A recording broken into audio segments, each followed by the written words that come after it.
Hey everyone, February's behind the scenes looks really awesome, so I thought I'd go through it a little bit for all the people who don't really feel like reading it, which is sort of surprising how many people don't read the behind the scenes, isn't it?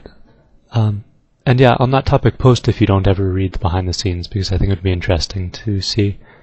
But anyway, behind the scenes for February, the first update is the Dominion Tower boss, which sounds really cool. It's the one that was designed at RuneFest.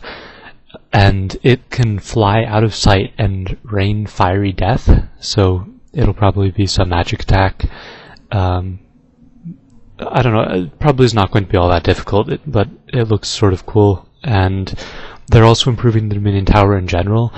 They're going to let you exchange the item reward to get into Dominion Tower for experience books, which is really nice for me because I have like a ridiculous amount of Dominion Tower items that I'm never going to use. I've got like 40,000 scorpion meat or something. I'll post a link in the annotations here to my video that shows all of my Dominion Tower rewards. And they're also improving the degrade times for the Goliath gloves and the Swift and Spellcaster gloves as well. Not that the other ones are useful, but it's good that they're improving them. They degraded way too quickly before. And they're also increasing the experience rates, which I think is sort of surprising since it was already about 75k in melee stats per hour if you used the experience books on melee stats. So now that you're getting extra experience rewards and you can trade in items, it'll almost definitely be over 100k melee experience per hour, which is pretty impressive. It puts it on par with a lot of other minigames and better than quite a few.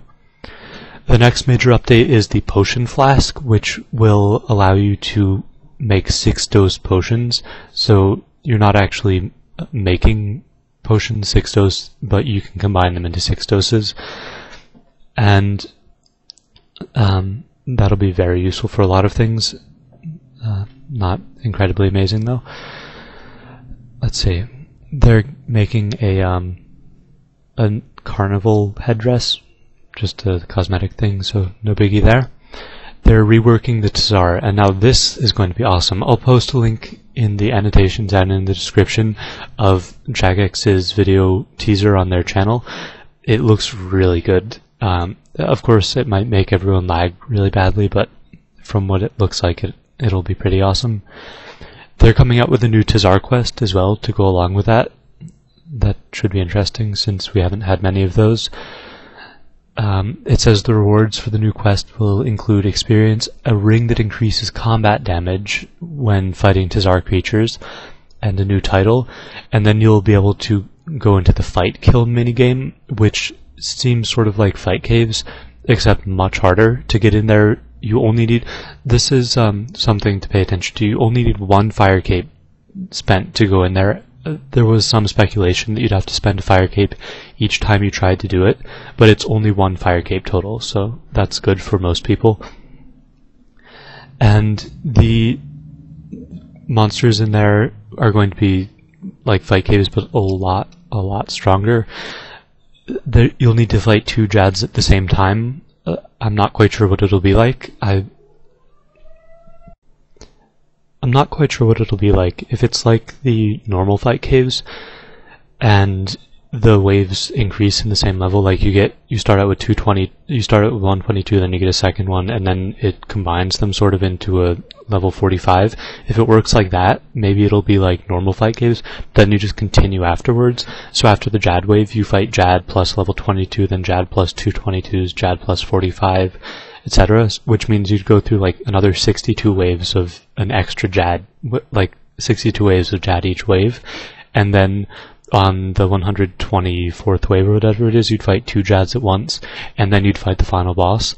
I hope it's not like that. I think that would be a little bit too hard, but if it is, that would be pretty awesome. I mean, that cape would be so hard to get. Anyway, I'm really looking forward to that. Unfortunately, that's the last update of the month. But yeah, that should be a lot of fun. And they're also coming out with this little extra bonus for updates called the Early Bird Bonus, which will make it so that you get extra experience or some extra reward for doing updates within 2 weeks of the update release. I think that's a really good idea because it'll get more people doing the updates. If they made an update so that you got experience for something for reading the updates, that would be cool too, but yeah, good updates. I can't wait for the Dominion Tower boss. I'm working on the Dominion Tower guide still. I've been taking forever with it, I know, but I've got a bunch of clips and I've got tons of tips for all specific bosses, how to maximize Dominion factor. It should be really good, so keep an eye out for that. I'll try and get it out. I'm gonna say tomorrow, but maybe the next day. No promises on that. It's a lot of clips that I have to get together.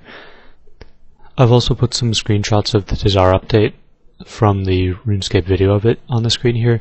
If you want to see the actual video that Jagex released, I'll put the link on the screen and in the description. It's the same one as before, so yeah, take a look at that. It looks pretty cool. I can't wait to see the last boss. And yeah, this last picture here is of the last boss, but they only showed a split second of it before they went to another clip, so yeah, you can't really tell what it looks like, but it should be pretty awesome.